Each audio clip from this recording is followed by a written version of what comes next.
Неге дым түзелмейтін халық болдық ағайын деп күйініп отырмын да. Стамбулға келгеніме 2 күн болды, бірақ өзге тілде сөйлеп жүрген басқа ұлтты көрген жоқпын қазақтан басқа.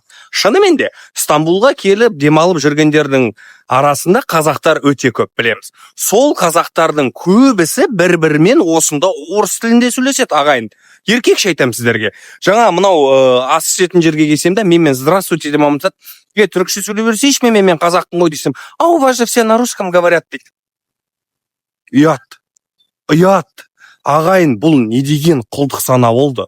Мен әңгіме жоқ, өзге тілді білмеңдер, өзге тілді сөйлемеңдер деп айтпаймын, сөйлеңдер. Маған десең, әлемде 5567 тіл бар, соның бәрін игеріп ал. Бірақ ең бірінші орында қазақ тілі болу керек қой, ол ақиқат қой. Қазақтар-ау, Құдай үшін құлдарың болайын. Ең болмаса шетелге шыққанда, ең болмаса бір-бірлеріңмен қазақша сөйлесіңдер.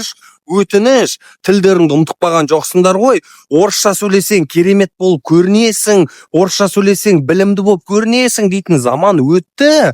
Шынымен бізге кәдімгідей мына жерде бетімізге басып жатыр. Сендер де Қазақстанда барлығы орысша сөйлейді ғой деп ұят емес па? Мына әңгімені естігенде менің еркекше айтайын, ішім өтіп кетті, жігітше айтамын мен сендерге. Демалыс емес көт болды. Намыс қайда ағайын-ау?